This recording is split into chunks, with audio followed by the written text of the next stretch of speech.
Bonjour ou bonsoir. En tout cas, je vous salue vous tous, particulièrement nos amis, nos frères, nos sœurs, nos parents, en gros, qui ne comprennent pas la langue wolof et qui sont évidemment dans les autres pays d'Afrique, de l'Europe, de l'Asie, de l'Amérique, etc., etc. C'est pour vous permettre aujourd'hui de mieux comprendre ce que je dis en wolof. Je le traduis en français pour vous aussi vous permettre au moins d'en avoir un aperçu, voire même de tout comprendre.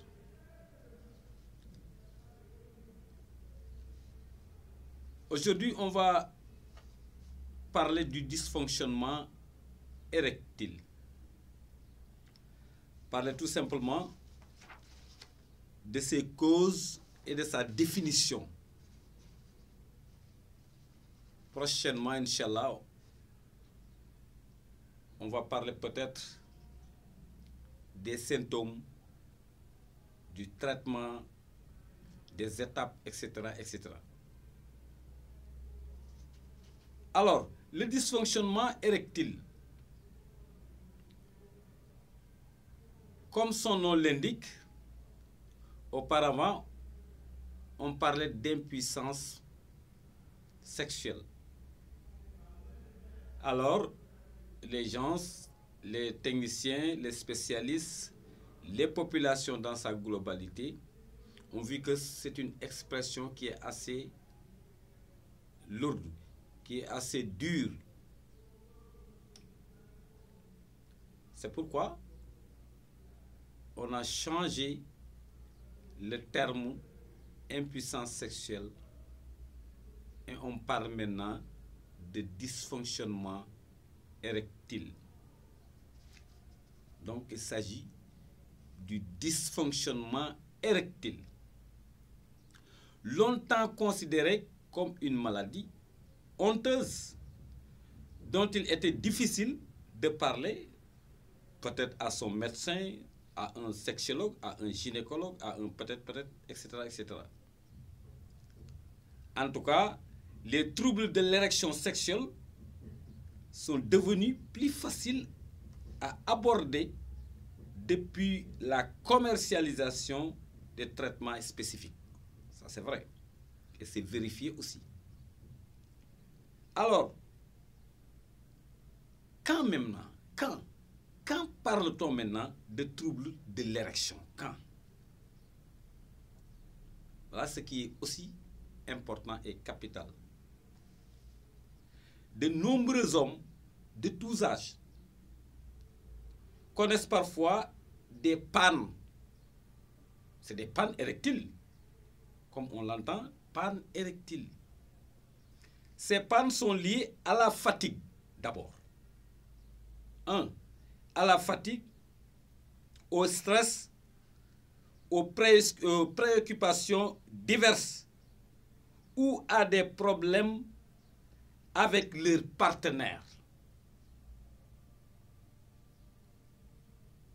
Fatigue, stress, préoccupations diverses comme je viens de le dire, ou même problèmes avec leur partenaire.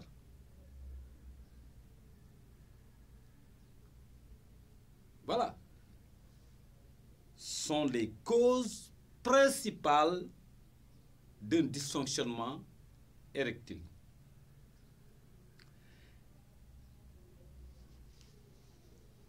Ces petites baisses de forme occasionnelles ne constituent pas des troubles de l'érection à proprement parler. Qu'on soit clair. qu'on soit plus clair et plus précis. On remarque aussi une chose. Pour les troubles érectiles, souvent avérés, il est nécessaire que les érections soient systématiquement instables ou absentes même pendant les rapports sexuels et que les troubles durent plus de 3 mois. Ça, c'est super scientifique. Scientifique. On retient ça et on le retient comme ça. C'est comme ça que ça se passe, c'est comme ça que ça s'est démontré aussi scientifiquement. Alors, on va parler des symptômes maintenant. Les signes qui apparaissent quand quelqu'un a ce qu'on appelle un dysfonctionnement érectile. Scientifiquement, on les appelle symptômes.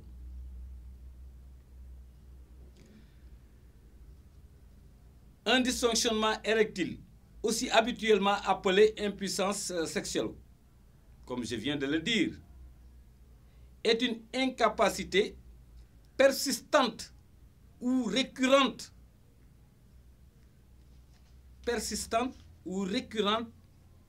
à obtenir ou à maintenir, écoutez bien, à obtenir ou à maintenir une érection permettant un rapport sexuel. Il faut que ça soit clair. Voilà que c'est bien compris et bien entendu par nos spectateurs. Les troubles de l'érection peuvent être responsables d'une altération considérable de la qualité de vie. Oui. Ils peuvent survenir à tout âge maintenant. À tout âge. Que tu sois enfant, adulte, adolescent, etc., etc. À tout âge, on dit. Mais ils augmentent maintenant avec l'âge. Ils augmentent avec l'âge. Qu'est-ce que cela veut dire? À l'âge adolescence, tu as un problème de dysfonctionnement érectile. Plus les années augmentent, plus le problème persiste. C'est ce qu'il veut dire tout simplement. Maintenant, on va parler des facteurs. Il y a des principaux facteurs de risque. Des facteurs de risque. C'est bien dit. L'âge, le diabète, l'hypertension artérielle, l'excès de cholestérol, aussi que la dépression. Voilà les principaux facteurs de risque.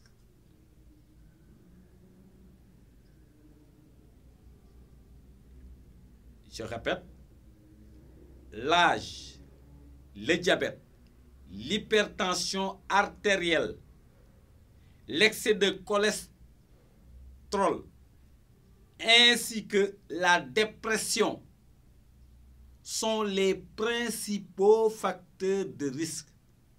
N'empêche qu'il y a aussi d'autres facteurs de risque. Mais les principaux facteurs de risque sont ceux que je viens de citer.